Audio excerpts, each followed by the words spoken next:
Já está lá. Obrigado, pessoal da Fundação, pela gravação. Ontem, aqui em Sorocaba, não sei como foi lá, acho que o Alessandro vai mostrar para a gente, mas aqui em Sorocaba teve uma chuva muito torrencial, com vários pontos de alagamento na cidade, né? Uhum. Não sei se choveu lá na represa, mas aqui foi uma chuva bem forte. Eu mostro aqui, professor. Então pode começar, Alessandro. Vamos lá? Vamos já na Só nossa para... apresentação. Bom dia a todos aí, a todos e todas. Só para alinhamento, hoje eu vou mostrar os dados, né, da represa, mostrar a atualização ali sobre os pontos de alagamento que a gente traz e a defluência do reservatório, e também depois a gente tem uma apresentação técnica sobre o previsor de vazão, né, então aí acho que a gente cumpre todos o prometido ali sobre os modelos que a gente usa, né. Então, vamos lá, eu vou começar aqui a projetar a minha... Aí, na hora que vocês estiverem vendo minha tela, vocês me avisam, por favor. Está entrando, Alessandro. Pronto, estamos vendo. Tá vendo? Então, vamos lá. Para não perder muito tempo, para a gente investir mais na outra apresentação, mas vamos lá.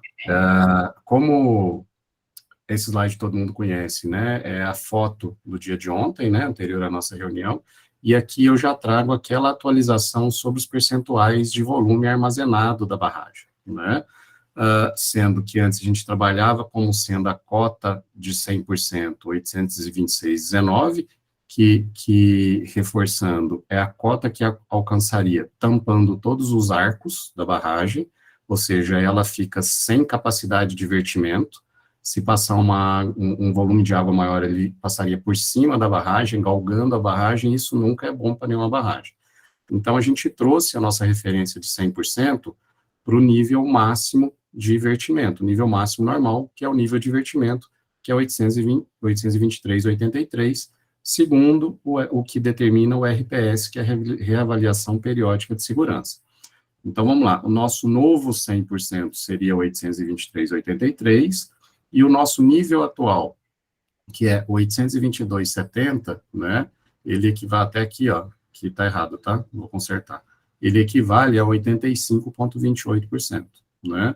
E o que a gente teve de afluência em fevereiro? A afluência em fevereiro, ela foi até então, até o dia de ontem, né, dia 12, 19,47 metros cúbicos, onde o esperado é 19,88, então a gente está muito próximo aqui do 100% da MLT, tá?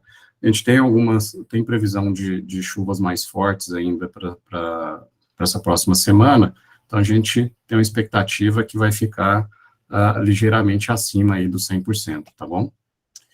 Vamos lá, aqui a gente mostra o mês anterior, como que foi aqui o comportamento do reservatório, né, em cada um dos dias. Aqui a gente traz o mês corrente, né, a gente conseguiu aqui ter uma redução do reservatório, e no último dia, a gente ganhou 5 centímetros do reservatório, né. Esses 5 centímetros que aumentou o reservatório, ele foi em função da chuva do último dia aí que a gente teve, principalmente de ontem, tá? Então, ele ocasionou aí uma elevação do reservatório. O que em outras situações seria positivo, nessa situação não é tão positivo assim, porque eu preciso fazer um volume de espera para o reservatório. Então, eu ainda preciso baixar mais o reservatório para que ele consiga absorver as cheias que estão esperadas para março, né, para o final de fevereiro e para março. Vamos lá. Aqui é a mesma informação, só que a gente mostra a afluência no reservatório, o que a gente tem de abastecimento público, que está jusante do reservatório, e o que a gente mostra de defluência, que está indo para a calha do rio, né. Aqui, a mesma informação para fevereiro, olha o volume que a gente teve aqui, ó, passou os 30 aqui, tranquilo. Aqui a gente mostra aquele histórico, né, de 4, 5 anos, onde a gente vê janeiro realmente foi acima da média, né, 150%, e diga-se de passagem, o MLT de janeiro é 20,29 metros cúbicos, então a gente teve ali uma média de mais de 30 metros cúbicos por segundo de afluência no reservatório. Fevereiro a gente está próximo do 100, estamos com 97, a gente tem uma expectativa de fechar ele maior em função das previsões, em função desse verão úmido que está se configurando. Aqui, ó, é aquele gráfico, né, a gente já trouxe ele na semana passada, mas, assim, eu acho que é importante a gente sempre discutir que ele mostra que, independente da vazão de Tupararanga, a gente está, primeiro, ela é estável, ela não sofre variações, grandes variações. Segundo, a gente faz uma redução nela quando tem alguma questão de chuva ali em Sorocaba, mas mesmo assim, o que a gente traz com essa informação é que, independente da vazão de Tupararanga tá alta ou tá baixa, a gente verifica, materializa vários pontos, vários picos ali de vazão no ponto da Praça Lions, que implica em pontos de alagamento. Só para explicar melhor esse gráfico, essa curva aqui de baixo, aqui, ó, que eu estou passando o ponteiro, é o valor de vazão defluente de Tupararanga, que é o que está saindo do reservatório e indo para a calha do rio. Veja que isso aqui é janeiro inteiro, então a gente tem alguns marcos aqui, ó. 4 de janeiro, a gente ainda estava com a afluência de 2,5 metros cúbicos, que foi a deliberação desse GT no ano passado.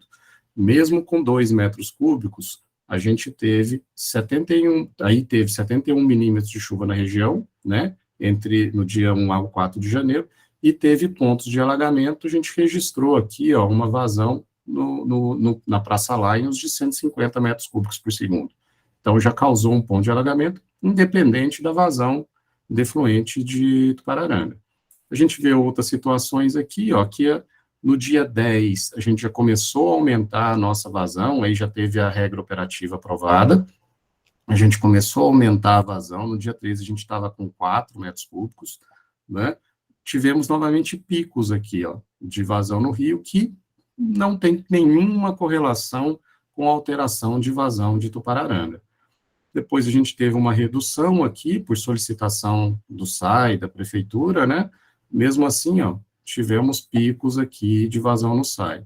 E o mais forte que teve em janeiro, onde a gente já tinha baixado, a gente vê que a gente baixou aqui a defluência e reduziu ela até 18 metros cúbicos por segundo, mas mesmo assim a gente experimenta uma vazão ali acima de 250 metros cúbicos no rio.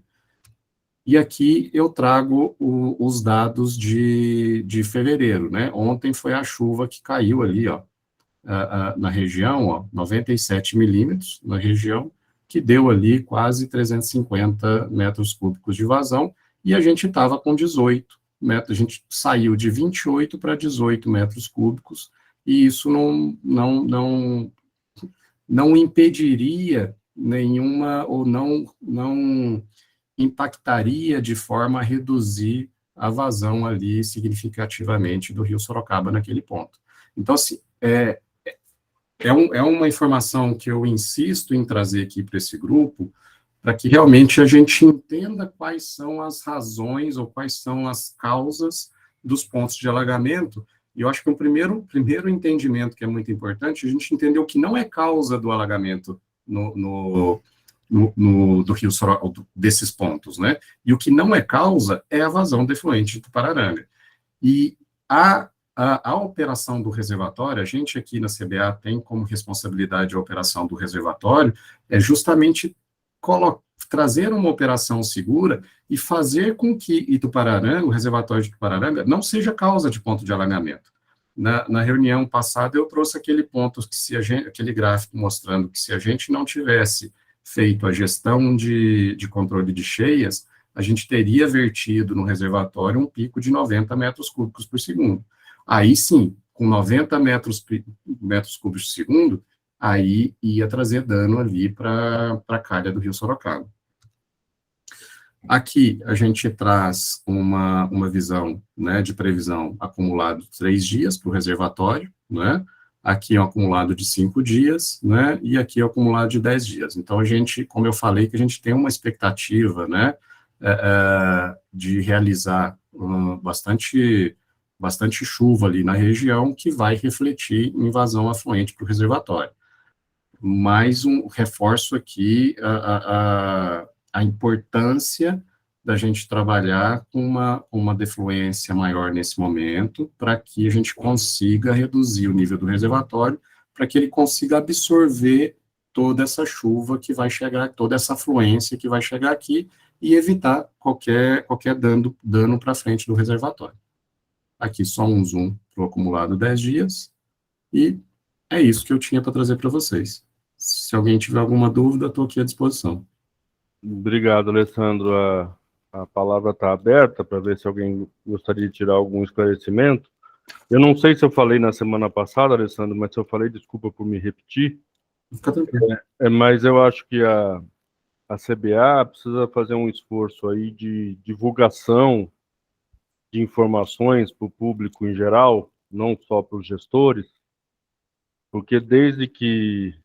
Bom, bem antes de eu vir para Sorocaba para trabalhar na UFSCar, né, porque minha família é daqui, eu ouço a história todo começo do ano, quando tem alagamento ou enchente em Sorocaba, que Itupararanga abriu as comportas.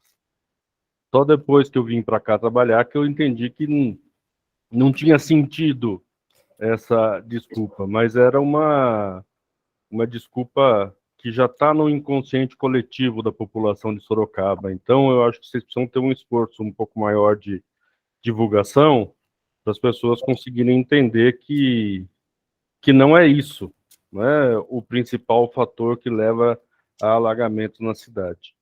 Professor, eu concordo com você, mas assim, eu entendo também que às vezes esse tipo de interpretação acaba vindo de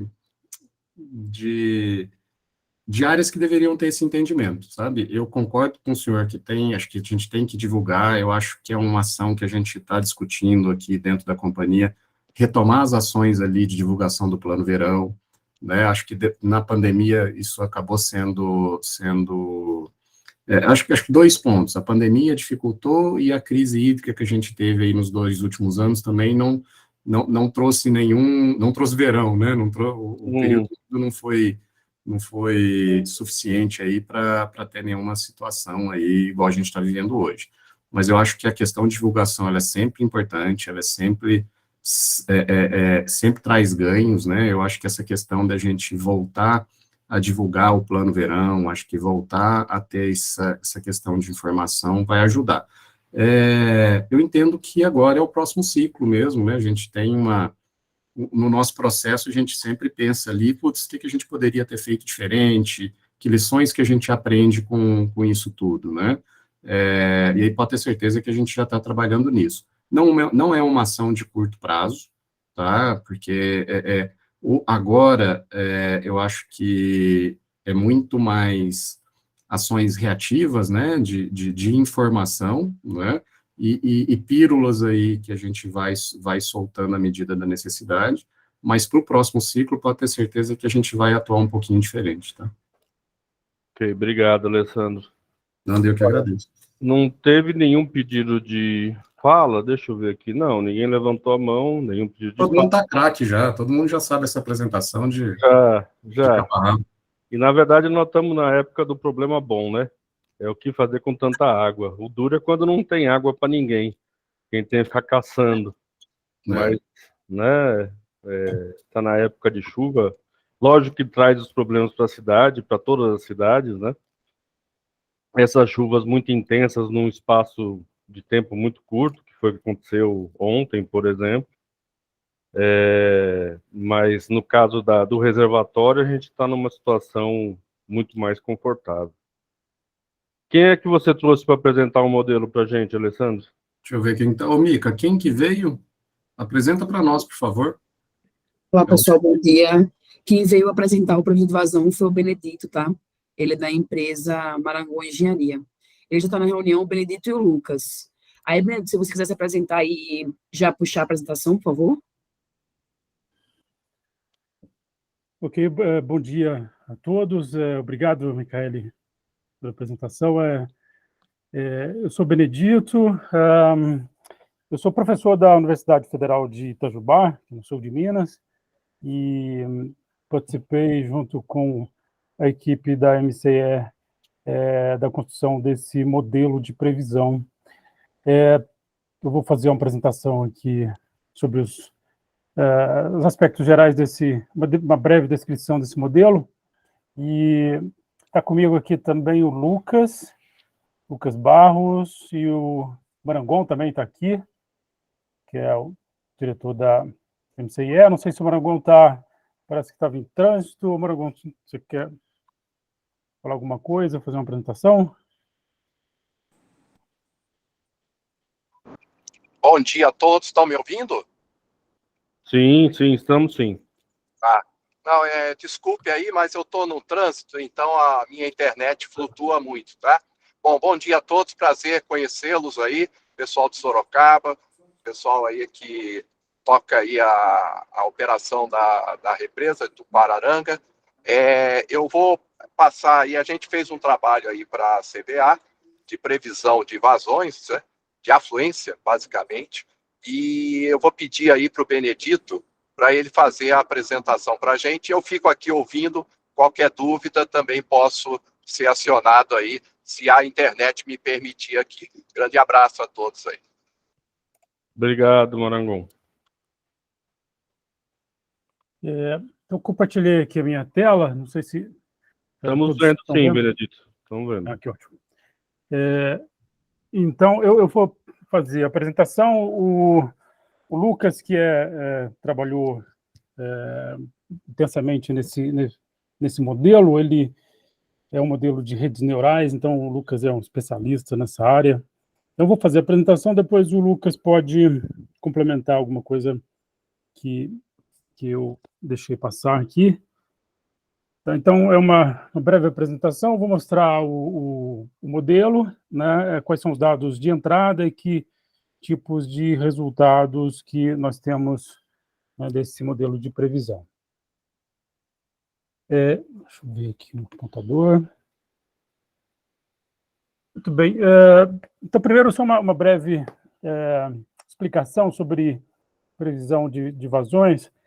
O modelo de previsão que nós utilizamos aqui é uma previsão com base em previsão de chuva. Então, eu tenho uma previsão de chuva, como o Alexandre mostrou aí há pouco, né? A gente tem uma previsão de chuva de modelos numéricos. Nós pegamos essa previsão de chuva e usamos como uma entrada para o modelo hidrológico que faz a transformação chuva-vazão. Então, a gente transforma essa previsão de chuva em uma previsão de vazão. Tem várias maneiras de se fazer essa previsão, né? Essa é uma forma. É a forma que, normalmente, a gente consegue a maior antecedência na previsão, né? Existem casos em que você pode utilizar somente dados que já estão na bacia, ou chuva que foi medida, né? Às vezes você usa o dado de uma estação de vazão que está acima do ponto de interesse para fazer essa previsão, mas aí normalmente a gente consegue uma antecedência menor. Quando a gente utiliza essa previsão de chuva, a gente consegue uma antecedência maior.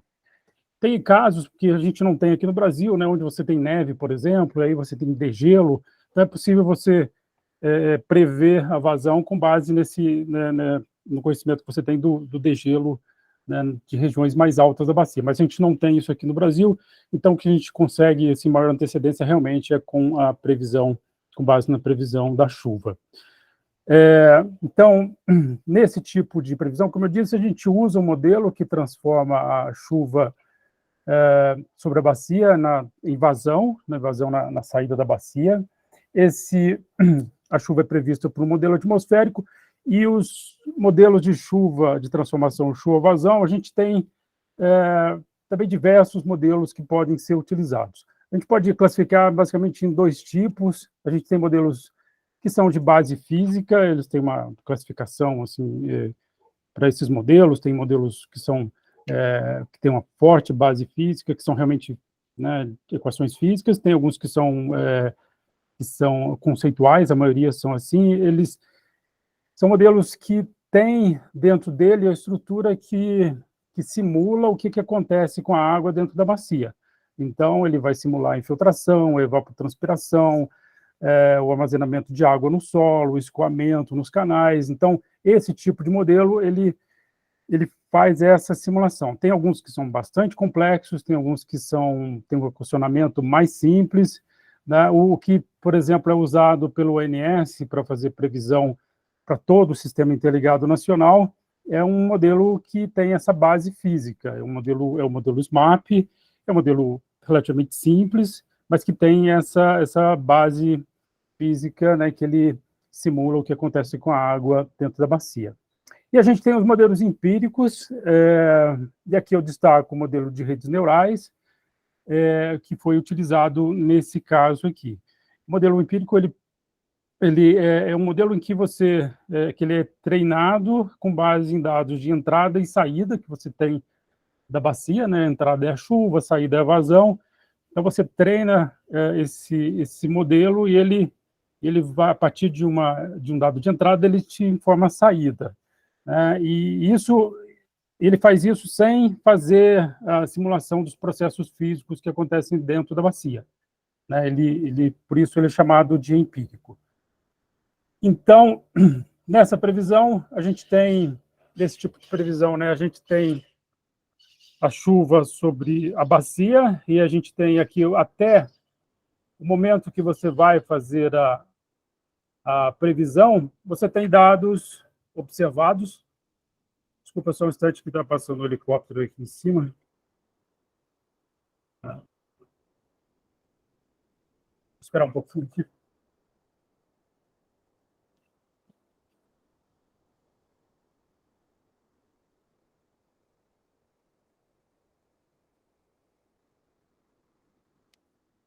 Itajubá, para quem não sabe, a gente tem aqui uma fábrica de helicópteros, então, às vezes, tem dia que é comum passar vários aqui em cima.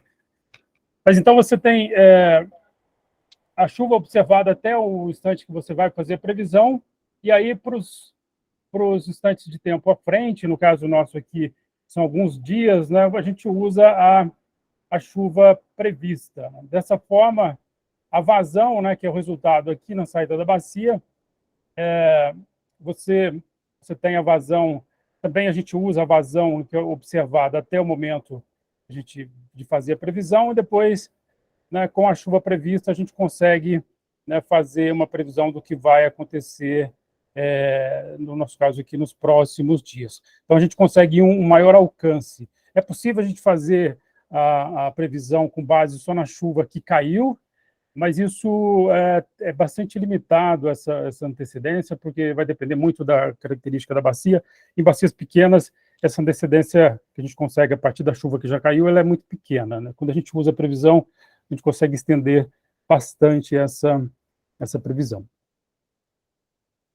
Bem, as redes neurais artificiais, né, que é o modelo utilizado, que foi utilizado para construir esse previsor, é um modelo matemático que ele busca simular o comportamento do cérebro. Então, tem como uma estrutura básica um neurônio artificial, e o formato dessa figurinha aqui, né? Então, você tem as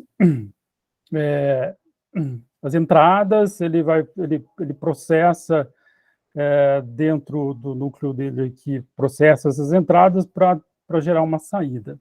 Então, esse tipo de modelo matemático, ele é capaz de adquirir, manter e generalizar conhecimentos, né, desde que você, então, dê as entradas corretas, né, e tenha um histórico para essas entradas, quais foram as saídas desse sistema, né, você consegue,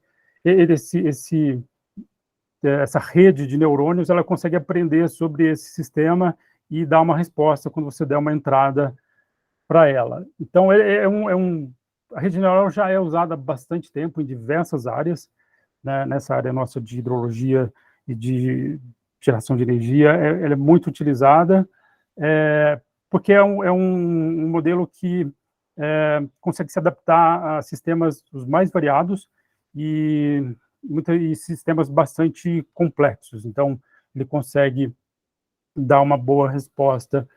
E, mais recentemente, com o advento das tecnologias ligadas à inteligência artificial, novos tipos de rede têm sido propostos e então teve avanços importantes nos últimos anos.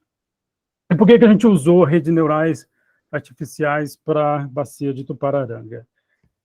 Bem, a bacia ela é pequena assim, em relação ao que a gente tem do Sistema Interligado Nacional, que são, na maioria dos casos, as usinas são de grandes bacias. A gente faz um trabalho aqui já tem uma experiência, né, de fazer previsão para todas as usinas do Sistema Interligado, então vai desde da Amazônia, bacias como Madeira, o Xingu, Tocantins, até bacias do Sul, do Sudeste, né, bacia do Paraná, que são bacias grandes. Então, esse tipo de previsão é feita rotineiramente para essas bacias, mas essa bacia aqui que é afluente ao Tupararanga, ela é uma bacia que, pensando nesse sistema, né, ela é uma bacia pequena, de pequena escala.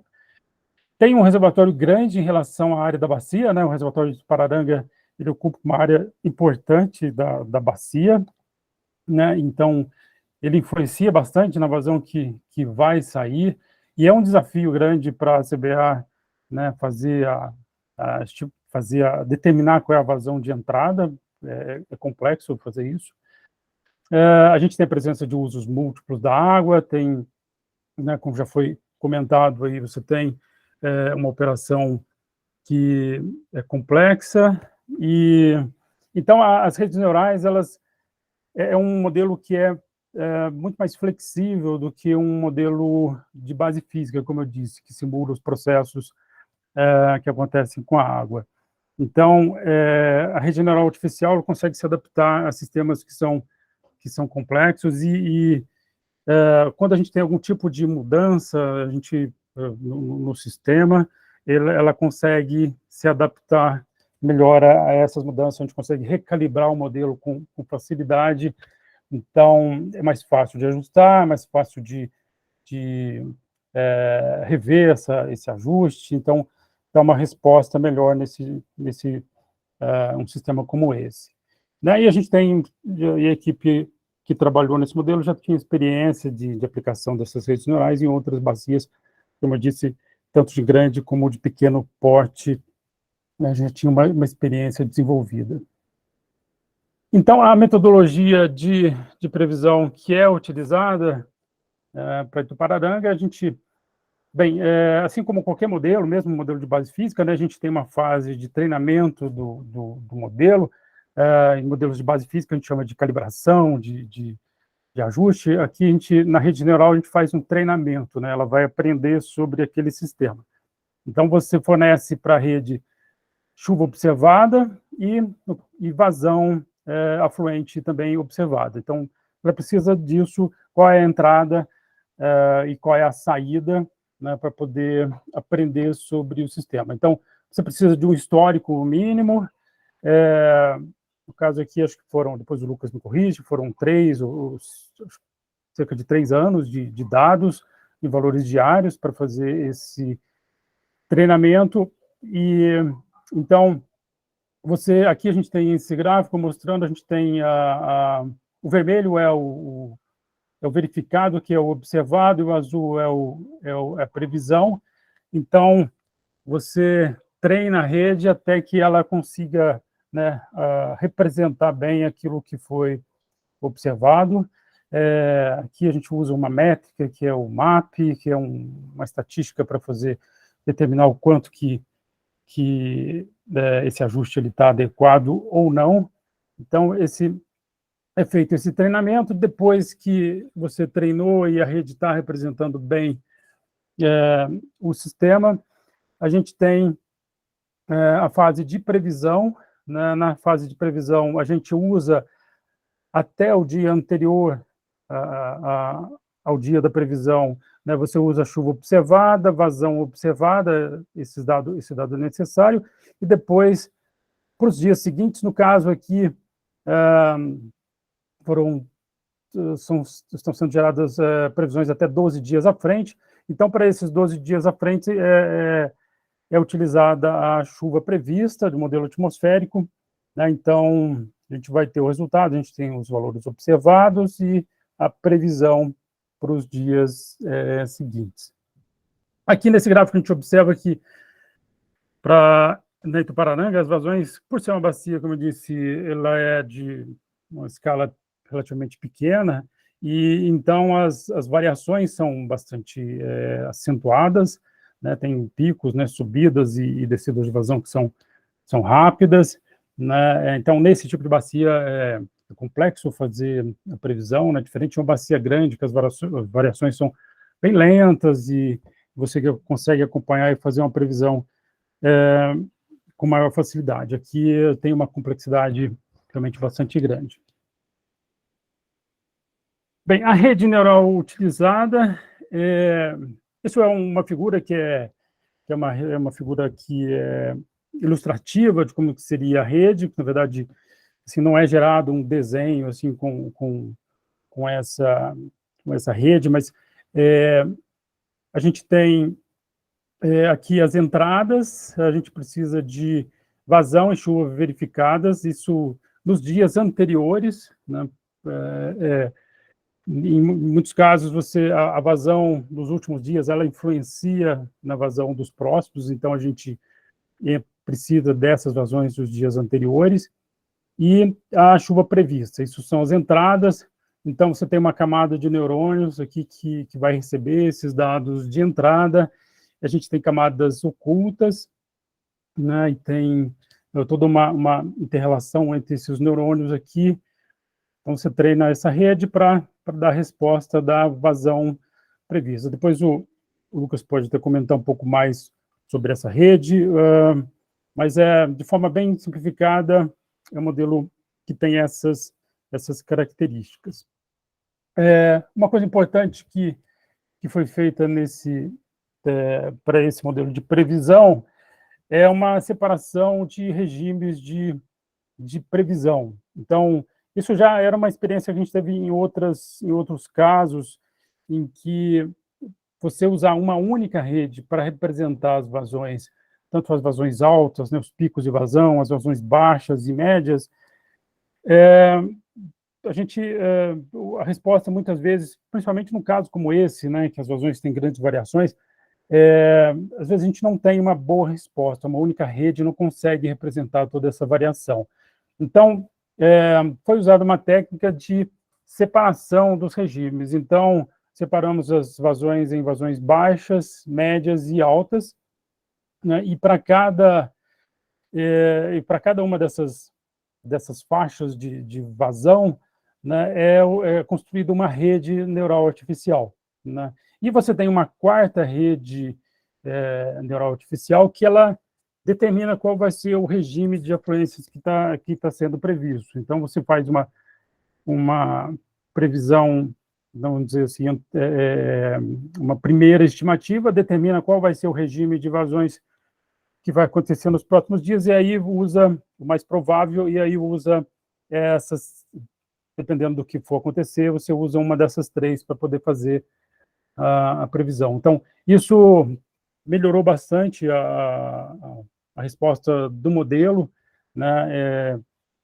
Então, por isso foi construído. Então, é um modelo que ele ganha uma complexidade grande em função disso, né, dessa separação. Quais são os dados que nós utilizamos para fazer a previsão? A gente tem chuva observada, e você precisa, né, como eu disse, de dados de chuva, né, medida nos dias anteriores. Isso tem que ser atualizado diariamente. Então, nós usamos um produto do CPTEC, do INPE, que é um produto, o MERGE do CPTEC, e fazemos uma média dos pontos de grade sobre a bacia. Vou mostrar uma figura sobre isso. A vazão afluente estimada pelo balanço hídrico do reservatório. Então, esse é um trabalho que é feito pela CBA, né, que monitora o reservatório e determina isso, essas vazões de entrada. Tem um histórico que nós utilizamos. A gente tem a chuva prevista pelo modelo atmosférico. No caso aqui é utilizado o GEFS, é um modelo dos Estados Unidos, da NOAA, que gera previsões diariamente. Eu vou também falar um pouco mais sobre isso. Bem, os valores, os dados aqui são em intervalo de tempo diário. Então, são dados de chuva e vazão diários, né, que são utilizados. A chuva observada, então, vem de um produto que é o MERGE CPTEC. Esse aqui é o link onde a gente obtém os dados desse produto MERGE.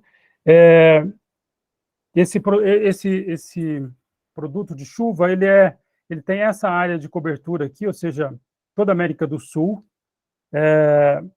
e ele usa o dado de satélite. Tem um satélite chamado GPM, que é um satélite que foi lançado a partir de 2014, e ele faz uma estimativa global de chuva, ele faz uma estimativa para o globo todo. É um satélite que gera chuva de hora em hora, numa resolução de aproximadamente 10 quilômetros. Então, a gente tem aqui, né, a bacia de Tupararanga, e temos esses pontinhos aqui, que são o que nós chamamos de ponto de grade do modelo, no caso desse dado de chuva, né? Então, é como se você tivesse aqui um posto de chuva em cada um desses pontos aqui. Então, a gente tem uma cobertura sobre toda a área da bacia, e em valores diários. Esse mapa aqui mostra então, a área de cobertura, e a gente tem uns pontinhos brancos aqui nesse mapa, que são as estações meteorológicas. Então, ele é chamado de MERGE, esse produto, porque ele é uma combinação entre a chuva de satélite, do satélite GPM, e os dados de estações meteorológicas em solo. Então, todos os pontinhos brancos que estão aqui nesse mapa, cada um deles é uma estação meteorológica, que tem dados em tempo real. Então, nesse trabalho do INPE, o que eles fazem é pegar todo dia, eles pegam os dados que foram registrados nas estações meteorológicas, pega o dado do satélite, combina essas duas informações e gera, então, um único mapa de chuva para toda essa área aqui. É um mapa numérico, a gente faz o download e recorta esse mapa para a área da bacia. Então, embora a gente tenha, né, informações medidas em tempo real também, a gente tem aqui a CBA mede isso dentro da bacia, mas essa informação do MERGE, ele nos dá uma cobertura sobre toda a área da bacia, e a gente usa isso também para outras bacias. O ONS utiliza esse produto do MERGE, ele é amplamente utilizado, já foi testado e comprovado que ele tem uma boa representação no Brasil inteiro. Aqui é um histórico, né, um histórico mais recente da chuva. As colunas vermelhas aqui é o registro de chuva, e em azul a gente tem a vazão afluente, né, observada, né, que é estimada pelo balanço hídrico do reservatório. Então, essas são as duas informações principais que nós utilizamos para alimentar o modelo. O modelo de previsão atmosférica é um modelo operado pela NOAA, que é o GEFS, é um modelo, o E aqui é de ensemble, que assim, é um modelo de previsão para o conjunto, né? Ele, na verdade, não é uma única previsão, na verdade, é um conjunto de 21 previsões. Então, todo dia eles soltam um conjunto de 21 previsões para os próximos 15 dias à frente. E essa é uma técnica de previsão que visa dar maior confiabilidade às previsões.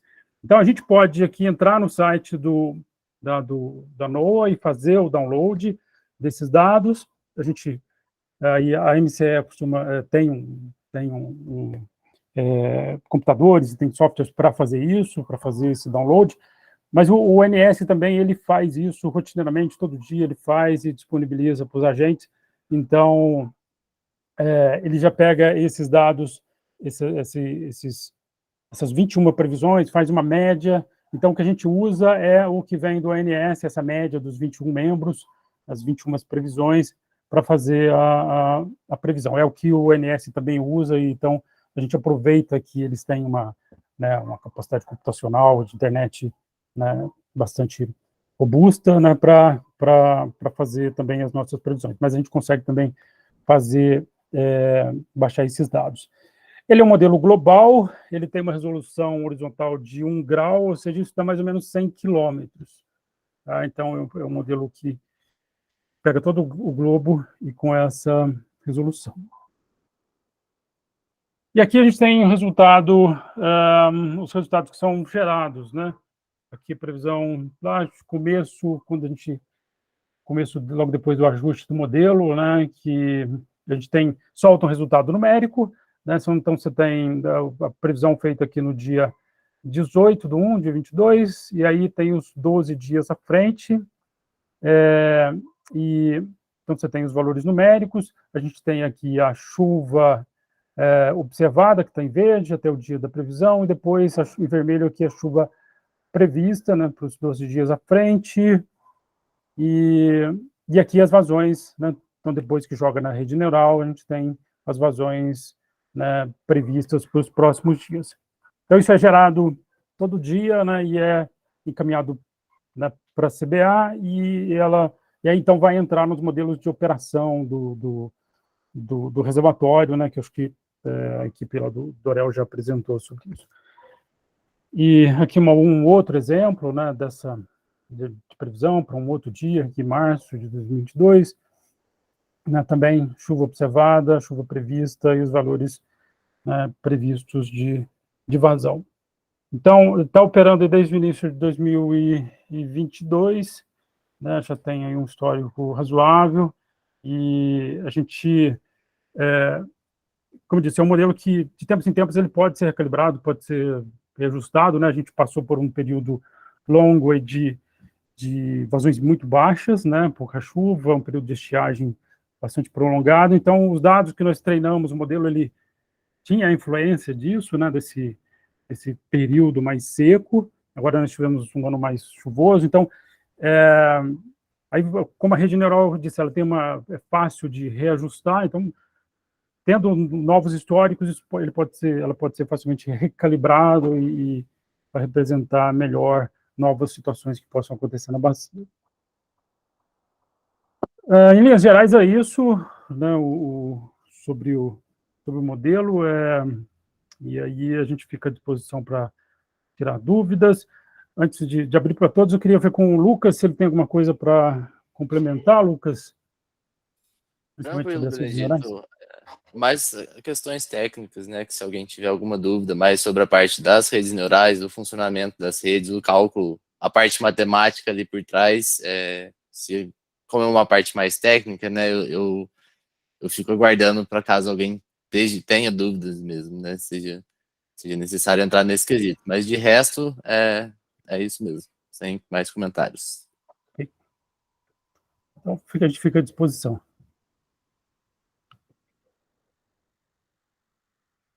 Obrigado, Benedito. Vou abrir a palavra aqui para o Fernando, que já levantou a mão. Se alguém mais quiser fazer alguma questão, por favor, se manifeste. Fernando? Olá, bom dia, tudo bem? Aqui o Fernando, representando a SOS Pararanga. Então, eu sou jornalista e a gente trabalha com marketing também, né?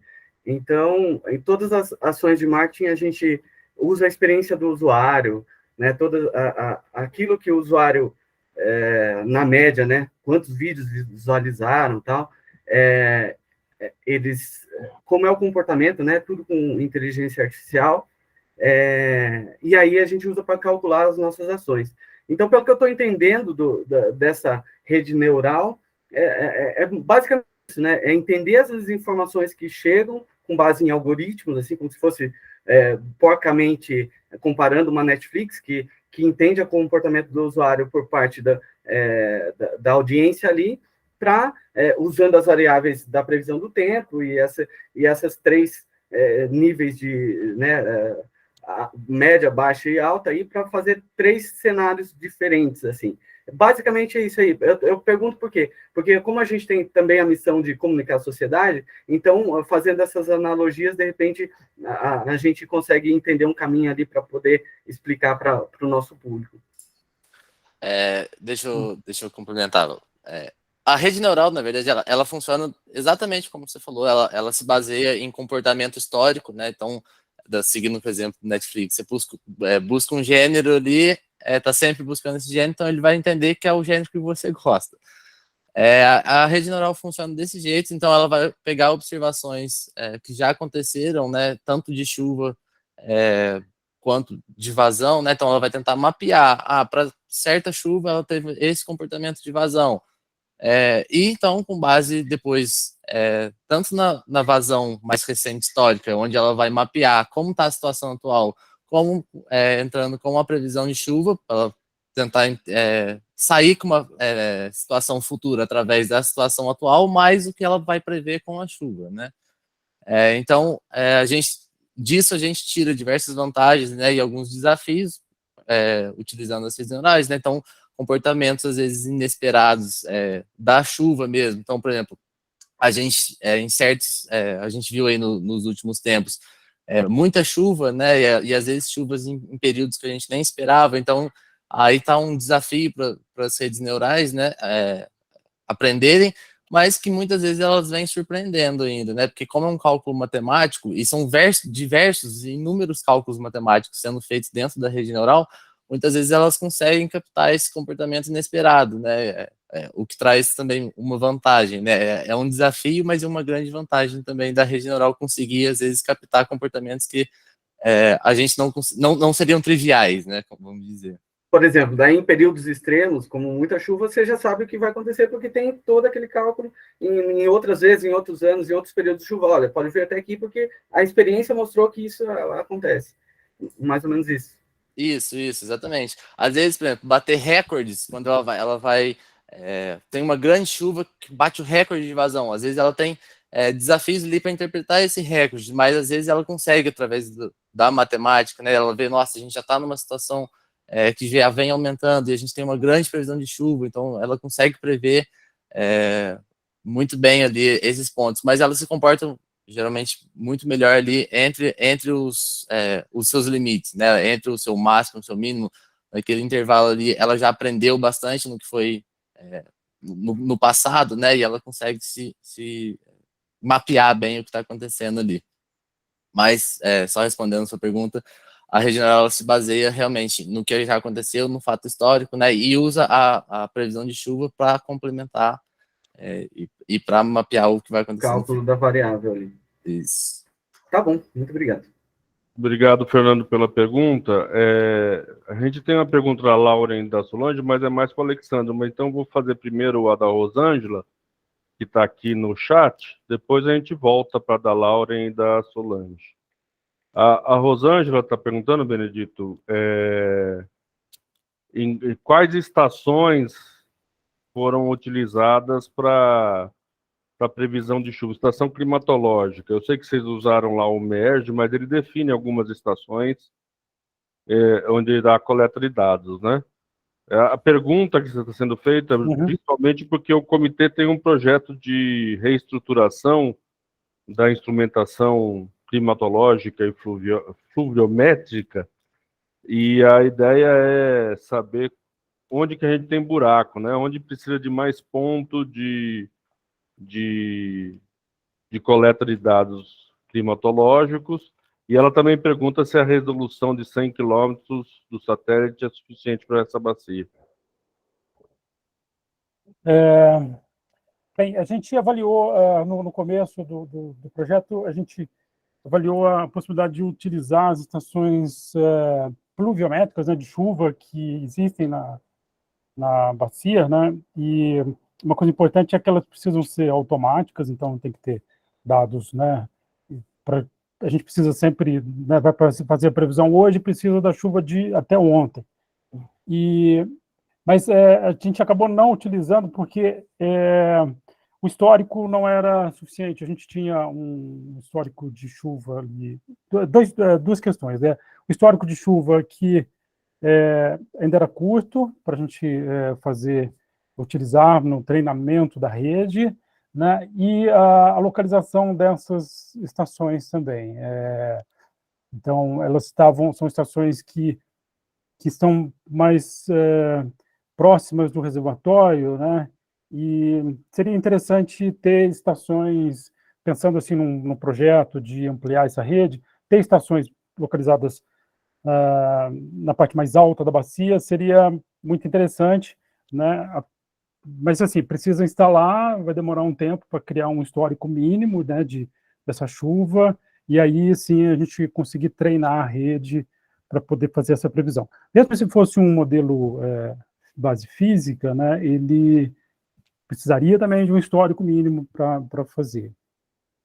E como o satélite, como a chuva do MERGE, ele pega toda a área da bacia, a gente tem uma boa confiança nesse produto, então a gente utilizou. E, antes do Alessandro, só a resolução do satélite, a resolução do satélite, na verdade, é 10 quilômetros, né, para o do MERGE. Agora, a resolução do modelo de previsão, que é o GFS, ele sim é de 100 quilômetros. Ele é suficiente, mas, claro, se tiver um modelo mais detalhado, é possível melhorar as previsões, né, se você tiver um modelo detalhado. Um histórico mínimo, Lucas, quanto que foi mesmo o histórico para treinamento? Não existe um histórico mínimo. Como as redes neurais elas se baseiam em comportamentos já observados, né, e vai tentar interpretar esses comportamentos no futuro, a gente precisa que o histórico contenha o máximo de comportamentos já observados, né, no processo, né, no caso na vazão. Então, se a gente fosse pegar um histórico de 1 ano, 2 anos, seria um histórico muito curto, porque a gente viu até que nesses últimos tempos muitos fatores ali até um pouco atípicos, né? Pelo menos atípicos do que vem acontecendo há muitos anos aí já. A gente teve muitos fatores atípicos, né? Então, se a gente mudar qualquer coisa ali, a rede já não conseguiria captar muito bem o comportamento. Então, um histórico mínimo, assim, adequado, que eu diria, para a gente tratar desse quesito, seria de pelo menos uns 5 anos, onde a gente já conseguiria ter diversos fatores ali observados, né, e onde a rede conseguiria aprender de fato melhor o comportamento da vazão. Esses fatores que eu estou mencionando assim, eventos com muita chuva, com pouca chuva, né, que a gente tinha um histórico de um período que era muito influenciado pela seca, pelo período de estiagem, né, e queria, por exemplo, nesse ano, né, a gente ia acabar errando muito, porque foi um ano mais chuvoso e a gente teria treinado a rede com um período, né, de vazões e chuva muito baixa. Beleza, Benedito. A Rosângela levantou a mão porque eu acho que ela tem outra questão, mas é importante, aqui na bacia, a gente tem um desafio, não só de melhorar essa instrumentação, mas manter ela a longo prazo, né?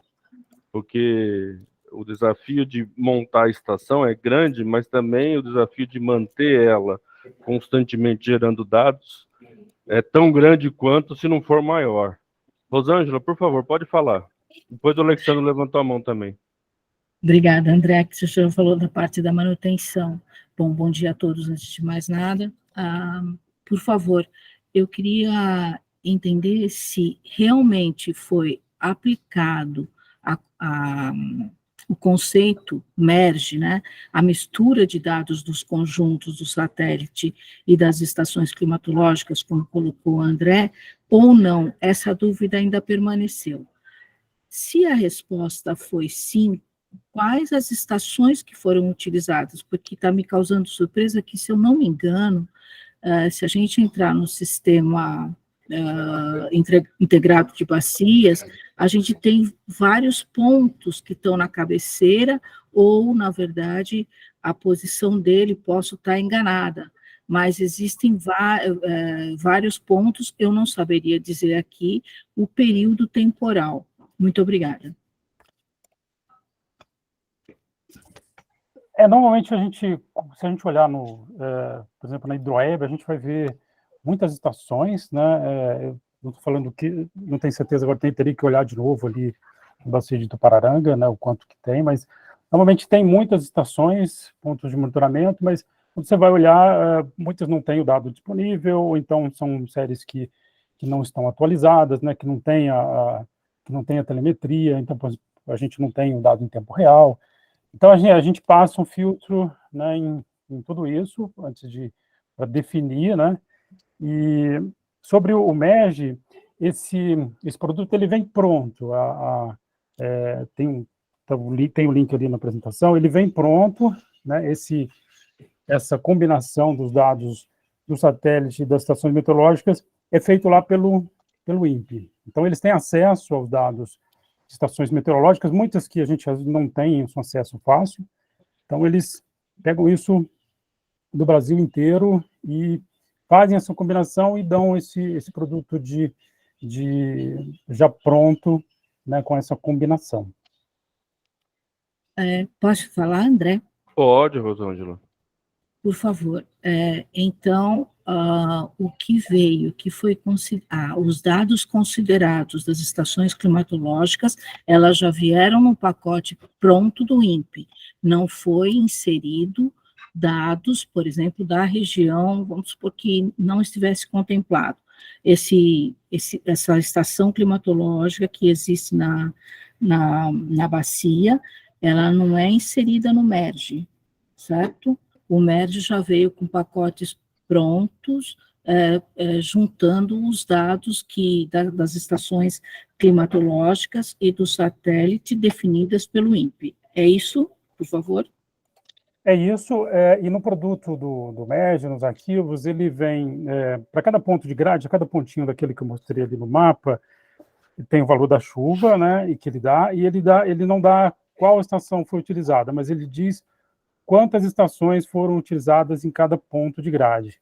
Então, assim, certamente aqui nessa região, se tiver estação com dado meteorológico disponível, né, então isso foi utilizado pelo INPE. É possível identificar para cada ponto quantas estações ele usou em cada ponto, mas não é possível saber qual estação. Ok. André, vocês estão me ouvindo? Estamos. Quem está falando? É o Marangon. É o Marangon. Desculpa. Só para tentar adicionar a explicação aí, é o seguinte. Tudo bem, pode ter a sua estação, beleza, só que o ideal é você mandar essa informação para um sistema que faz a consistência dos dados. Isso é importante porque você tem muita medição que aparece que via outlier, não está correta, e isso é um trabalho grande, é um trabalho estatístico que você verifica na sua região essas consistências de dados. Isso é feito pelo MERGE, tá? Então, se vocês têm estação, se vocês querem participar dessa rede, é uma coisa interessante, tá? Então, a gente não tem, como o Benedito comentou, eu não tenho a precisão do que o MERGE está usando de informação que sai aí da bacia, provavelmente está usando, tá? Mas a gente pode checar isso e aproveitar e melhorar essa informação dentro do MERGE, tá? Então, é um trabalho árduo isso, porque diariamente você tem que mandar via satélite ou via internet os dados, isso é consistido. Normalmente o ONS ele faz consistência de um dia, aí depois, semana que vem, ele descobre que, olha, aquela área eu errei um pouco aqui, eu faço uma nova consistência. Isso do histórico, tá? Então, é só para informar como é que esse processo é feito, tá? Beleza? Obrigado. Obrigado, Marangon. Que, na verdade, nós temos um projeto junto com o DAEE, aqui de São Paulo, né, o Instituto de Tecnologia Hidráulica lá, da USP, para aumentar a nossa rede de monitoramento. Então, eu gostaria de pedir, depois vocês vêm aí com o contratante de vocês, que é a CBA, para não atravessar nada, se vocês puderem depois passar para a gente uma avaliação, né, que você diz que fizeram no início, né, da região, para a gente poder identificar pontos onde a gente não tem ainda muita informação sobre monitoramento hidrológico. Então, aí, quem sabe, vocês também possam ajudar a gente a melhorar o nosso projeto aqui local.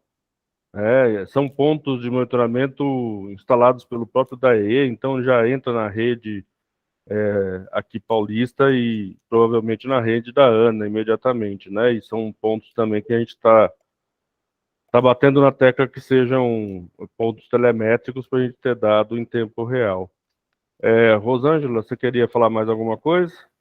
Olha, André, só ressaltando o que você realmente disse, que é a melhoria, né, dos pontos, né, a indicação dos pontos, e talvez, André, verificar se aqueles pontos que existem, dado esse aprendizado e os dados do satélite, e dado o aprendizado do sistema neural, como poderia otimizar a rede, e porque, como você muito bem colocou, a manutenção é cara. Obrigada. Isso talvez seja um trabalho para a gente fazer aqui, né? Depois, em conversa com o pessoal da equipe aí, da CBA, porque envolve um trabalho de pesquisa mais longo, né? De comparar os dados reais com os dados previstos. Mas por enquanto, o modelo tem se mostrado, aparentemente, né, Alexandre, bem com uma alta previsibilidade, vamos pensar assim, né? Tem Aderência.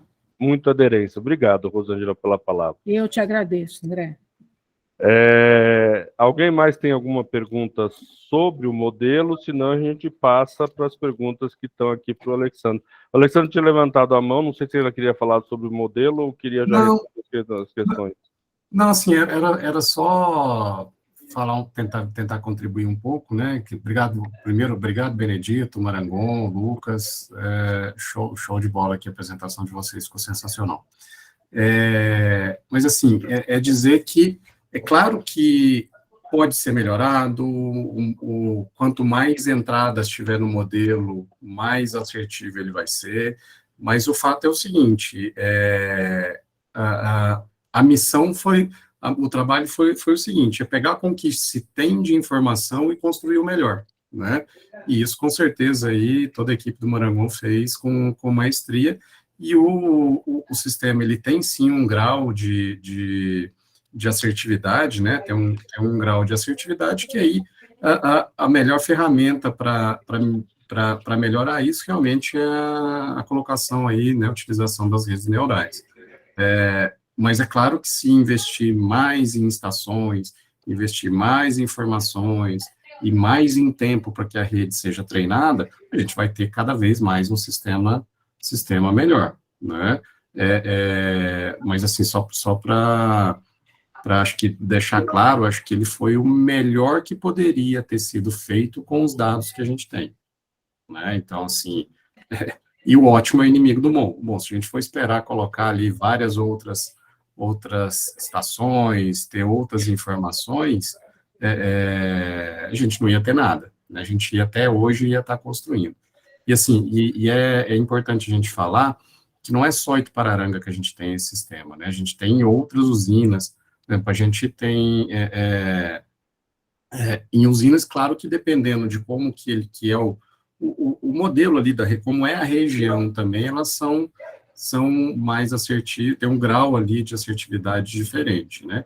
E, assim, é importante falar que isso também é tudo dado oficial, é tudo dado do INPE, é tudo dado, tem algumas entradas das estações, mas tem dados oficiais, tem dados que são utilizados pelo ONS, que opera todo o sistema hidráulico nacional, né? Então, é grande o negócio, é grande e foi feito ali da melhor, né? Acho que era o melhor que poderia ter sido feito com as informações que a gente dispõe.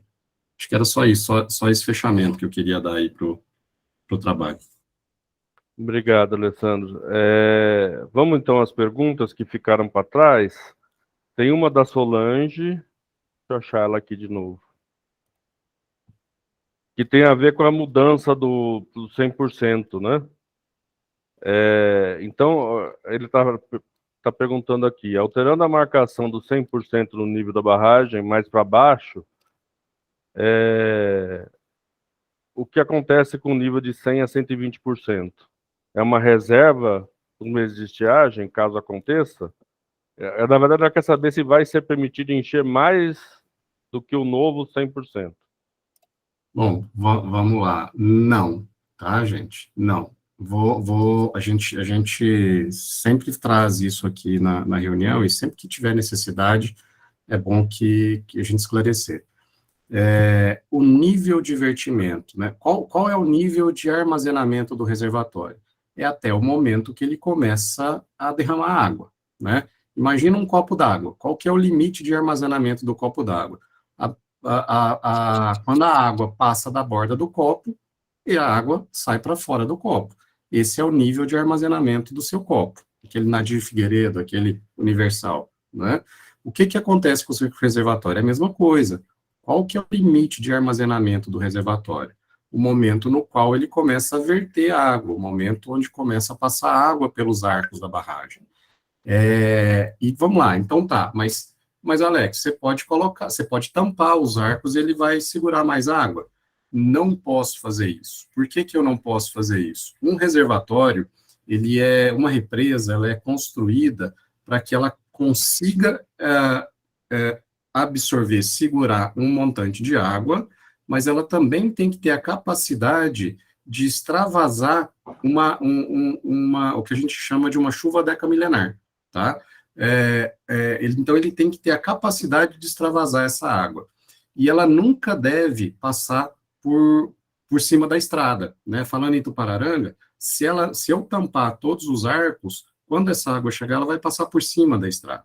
Isso chama galgar, é galgamento de barragem. Quando isso acontece, isso prejudica a estrutura civil da barragem, então não pode. Isso faz parte da Política Nacional de Segurança de Barragens. Tá bom, Alex, mas eu não posso aumentar mais meio metro? Não. Por que você não pode aumentar mais meio metro? Porque tem um instrumento que chama reavaliação periódica de barragens, que ele vai considerando toda uma questão de histórico de afluências, e a última revisão periódica de segurança de barragens que foi feita ano passado, foi dezembro de ano passado, se não me engano, a gente protocolou na ANEEL dia 15 de dezembro. Ele dizia, né, ele diz que para que a barragem consiga extravasar uma chuva de decamilenar, ela deveria ter o seu nível de vertimento em 823,83. Então, assim, não é prerrogativa da CBA, de novo, tá, gente? Não é prerrogativa da CBA, não é prerrogativa desse grupo aqui, falar que o nível de vertimento é 822,83 ou 826,19. Eu não posso chegar ali e tampar os arcos da barragem para armazenar mais água, porque eu vou estar violando uma lei, eu vou estar violando a Política Nacional de Segurança de Barragens. Alguma dúvida, gente? Não, mas acho que você já respondeu a pergunta da Lauren, né? E a outra também, não há fechamento de vertedouros, né? No caso ali, não pode ser fechado. Vamos lá, a barragem de Tupararanga é uma barragem que não tem comporta. Quando a barragem tem comporta, você consegue variar esse nível pelas aberturas de comporta. Ali é uma represa de soleira livre, no qual você regula a capacidade de vertimento, né, de extravasão, né, de extravasar água, através da colocação desses pranchões, né. Agora, pessoal, é muito importante que teve dúvida nessa questão, e se semana que vem alguém tiver dúvida, eu respondo de novo, não tem problema. Mas é importante que esse grupo aqui tenha esse conhecimento e entenda realmente o porquê do 823,83. Não é prerrogativa da CBA. Se fosse desejo nosso, a gente colocaria mais pranchões ali. Se a gente armazena mais água, também é melhor para a gente aqui, no ponto de vista de geração de energia. Mas não é esse o caso. Ok. Ela pergunta também os dados, que acho que entrou um pouco depois. Eu anotei aqui, vê se eu não estou falando besteira, Alessandro. A gente está na cota 822,70, pela medida anterior, 62,9% do reservatório, pela nova medida, 85,28%. 85,28%, quer dizer, falta 15%, um pouco menos, para chegar no volume de armazenamento máximo. Vamos usar esse termo, talvez? Que assim fica mais fácil, talvez, para o pessoal entender. Ok? Temos mais alguma dúvida? Senão a gente passa para a aprovação da... Solange, na verdade, nunca pôde encher mais. É que existia um padrão que envolvia a quantidade máxima que o reservatório conseguiria conter. Mas máxima, mais ou menos, porque, na verdade, já estaria vertendo o máximo possível. Então, a gente que sugeriu na última reunião mudar a notação para que fique mais claro para as pessoas entenderem, né? Porque o maximorum do reservatório, que é a cota máxima da onde a água chegaria, já é uma situação onde a água ia verter por cima do reservatório e não pelos vertedouros.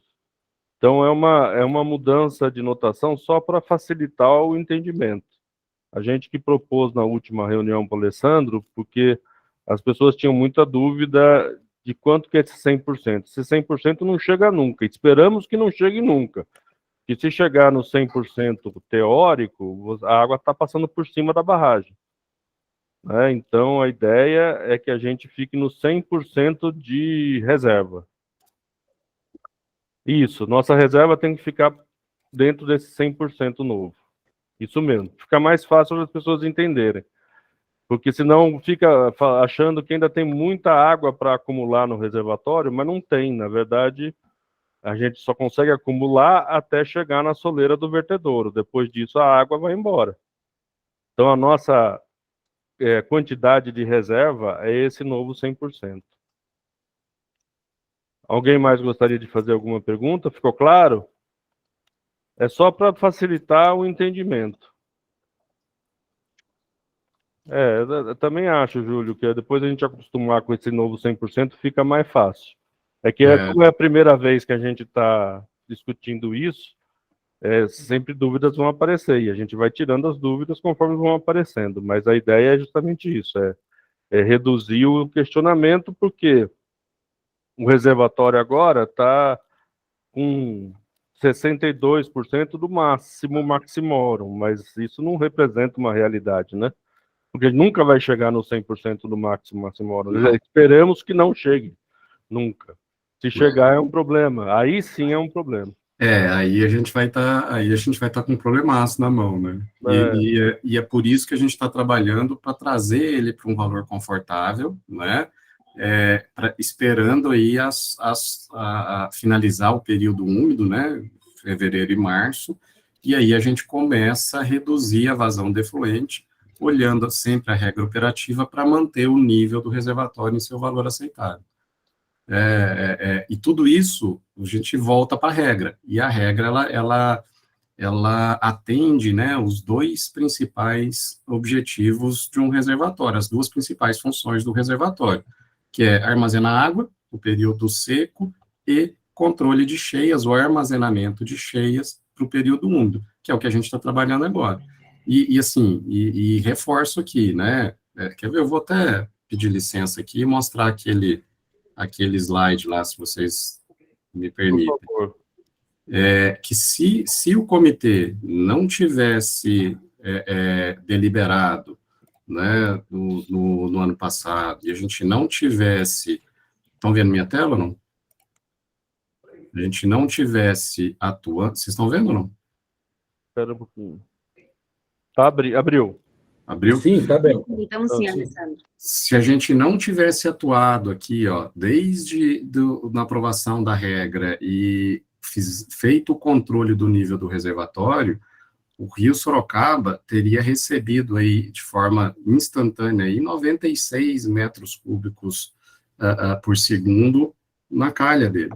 E a gente viu que nesse dia ele chegou a 360. Imagina o dano que isso ia causar ali para as famílias ribeirinhas, para o pessoal que está ali às margens do rio, e para a própria prefeitura, né? Então, olha aqui o que a gente evitou de divertimento fazendo gestão do reservatório, e isso é a função dele.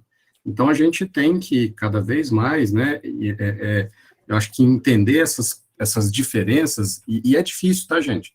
é difícil de entender mesmo, porque é muito específico de uma gestão de reservatório, e às vezes você vê, puxa, está soltando água e está inundando, então ele que está soltando água é o responsável. Mas a gente tem que entender que ele está aqui para preservar ali e tem um benefício muito grande que nesse momento está sendo o controle de cheia, amortecimento de cheia. Chegou 95 no reservatório, graças a gente ter segurado aqui o nível, você vendo que ele aumentou um pouco. Ele aumentou e eu consegui regular minha vazão defluente no valor constante, que é o que eu falo que não tem variações. Então, é importante a gente deixar a regra funcionar, a gente vê a regra, claro que depois a gente vai voltar, vai discutir algumas melhorias na regra, isso faz parte do processo, mas é importante a gente ver a eficácia da regra aí nesse período. Beleza, acho que tá... ninguém colocou mais nenhuma dúvida, né? Mas se surgir novamente, a gente volta a esse assunto. O Mauro, por favor, Mauro. Eu só quero reafirmar aqui a importância da participação, inclusive existem algumas críticas aí por falta de entendimento de tudo isso que o Alexandre está explicando aqui para a gente. Então, é importante que a gente, do comitê, aqui desse grupo também, convide as pessoas que não entendem, que ficam aí postando nos diversos grupos aí, que venham participar da reunião e façam um entendimento melhor de tudo isso, que eles possam ajudar a gente a propagar aí as coisas corretas, as informações corretas, né, e como isso tudo está sendo bem tratado aqui por esse grupo de trabalho. Obrigado aí, Alexandre, André, a todos, né, pelos excelentes esclarecimentos. Obrigado, Mauro. As reuniões são gravadas e disponíveis, e a gente também agora está aprovando as atas, né? Estamos já atualizando as atas, então isso também permite as pessoas terem uma visão, mas é importante o que você falou, Mauro, talvez chamar as pessoas que ainda não compreendem como que é o processo, para entender melhor como é que a gente discute aqui, e que a ideia central desse grupo é manter água para todos os usos possíveis do reservatório, né? Não é privilegiando nenhum uso, a não ser o abastecimento público, que isso faz parte da legislação e a gente tem que privilegiar sempre, mas os outros usos também são pensados, né, para manter o reservatório de usos múltiplos. E acho que um uso que a gente não tinha discutido muito ano passado, mas que agora se mostra importante, é justamente o controle de cheias, né? Como a gente não tinha água, ninguém estava muito preocupado com isso. Agora que a gente tem bastante água caindo, essa preocupação volta, e lembrando que esse reservatório, ele foi construído originalmente lá no começo do século passado para controle de cheias e produção de energia. O abastecimento público só veio na década de 70, de forma mais constante. Então, é um reservatório que tem múltiplos usos e precisa tentar fazer com que todos consigam acontecer, né? Então, não tem mais nenhuma pergunta, ninguém levantou a mão. Nós temos a Rosângela, você gostaria de falar alguma coisa? Eu vi que você abriu o microfone rapidinho. André, desculpa, você está finalizando? Não, eu abri por engano, mas já que você me deu a oportunidade, obrigada. Você já está finalizando, né? Nós vamos passar para aprovação da ata da 52ª reunião. Tá. Aí é só consultar a apresentação sobre a nova estação. O altivo deve confirmar dia 20, se você puder, por favor. Tá. Dia 20 é a próxima segunda-feira. Isso. A nossa próxima reunião vai ser dia 20 já, porque a gente meio que acertou que nesse período de chuva mais intensa nós vamos continuar fazendo reuniões semanais. E o que a Rosângela está falando é uma apresentação sobre a nova estação de qualidade que foi instalada ali na altura do Vitória Régia, da captação da Prefeitura de Sorocaba, né, do site de Sorocaba, na Vitória Régia. Foi inaugurado, acho que semana passada, e o pessoal que está organizando isso, os responsáveis, virão aqui para apresentar, né, quais são os parâmetros, como é que ela funciona, que é um avanço importante para a gente, né? Da mesma forma que a gente precisa ter estações de quantidade que sejam constantes e com telemetria, com qualidade também a gente precisa ter essas informações com mais facilidade. Então foi um avanço importante, acho que instalaram uma aqui no Sorocaba e outra acho que no Jundiaí, se eu não me engano, pelo que eu li. E o pessoal da CETESB, que está organizando isso e que está disponibilizando os dados, virá na próxima semana para fazer uma apresentação. Já vou pedir para a Fundação Agência colocar isso na pauta e enviar também já a convocação para a próxima reunião, que será a 55ª. Então, vou colocar em discussão a memória técnica da 52ª. A 52ª foi uma reunião que aconteceu no dia 30/1 deste ano, né? E ela está bem descrita lá. Quero agradecer também já a Ana Paula por ter feito a transcrição, porque eu sei que isso dá um baita de um trabalho, é um trabalho que eu não queria para mim, não queria para ninguém, mas tem que ser feito, né? Então, já agradecendo ela por ter feito esse trabalho, e gostaria de saber se alguém tem alguma sugestão, alguma pergunta. Dia 22 é ponto facultativo? Pro SAI só, né? Em Sorocaba? O que é dia 20? É um feriado, Rodolfo? Desculpa. Estou meio perdido no tempo. É um feriado municipal. Ah, carnaval! Puxa. Será que eu esqueci do carnaval? Não é uma coisa que faz muito parte das minhas preocupações. Vocês acham que é ruim marcar no carnaval? As pessoas vão estar disponíveis? Como é que está a situação? Está aberta a palavra também. Bom, primeiro vamos encerrar aqui a aprovação da memória e depois a gente pensa se a gente vai fazer a próxima reunião na segunda-feira de carnaval.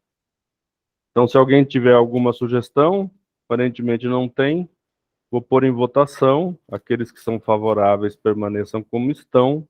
Os contrários ou quem queira se abster, por favor, se manifeste.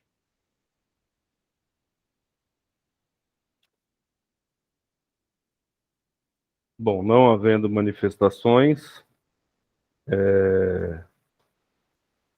dou como aprovada a ata da 52ª reunião. Muito obrigado a todos. Obrigado, Fundação. Quem está aí? A Ana ou a Natália? Oi, André, sou eu, a Ana. Ana, e a Natália, tudo bem com ela? Então, eu não sei. Eu não mandei mensagem para ela, mas ela não está aqui na reunião. Então, acho que... Vou mandar mensagem. Tá bom. Então, eu acho que se a gente marcar dia 20, a gente vai ter um quórum muito baixo. Acho que o ideal mesmo é a gente deixar para o dia 27. Eu tinha me esquecido do carnaval, mas muita gente viaja no carnaval, né? E quem não viaja, talvez não esteja muito disponível para fazer. Quem gosta de carnaval provavelmente vai pular no domingo, não vai estar na segunda-feira de manhã querendo participar de reunião. Então, eu sugiro que a gente faça o próximo dia 27, pode ser? Alguém tem alguma coisa contra? Lógico que a gente vai acumular em um período de chuva grande, porque carnaval também sempre chove, né? Mas eu acho que é melhor ter o quórum do que fazer uma reunião com meia dúzia. Então tá. Por favor. Oi, Rosângela. Desculpe. Daí posso pedir, então, para que dia 27 seja feita a apresentação? Pode ser? Era exatamente isso que eu ia falar para você. Desculpe, André. Era pedir para eles fazerem a apresentação no dia 27. Tá? Aí, se por acaso eles não puderem dia 27, a gente vê uma outra data, mas é melhor do que dia 20, provavelmente eles também iam ter dificuldade de participar. Já foi confirmado, André, dia 27, obrigada. Tá bom. Então, a Fundação Agência, por favor, se vocês puderem depois mandar já a convocação, porque assim que puderem, mandem a convocação já da reunião do dia 27, com o ponto de pauta tradicional de acompanhamento do Pararanga e a apresentação dessa nova estação de coleta de dados de qualidade lá no reservatório, lá no Rio Sorocaba, na altura do Parque Vitória Regia. Então é isso, gente. Obrigado pela presença, obrigado pelas discussões. E vamos em frente. Se precisarem de mais informações, a gente está aqui. Eu acho que as reuniões têm feito uma coisa que o professor Pedro Jacob fala sempre, que é o aprendizado coletivo, né? Cada vez que a gente se reúne, a gente vai aprendendo um pouquinho mais e todo mundo vai trocando as informações, e isso é muito bom. É isso, gente. Até mais, até a próxima.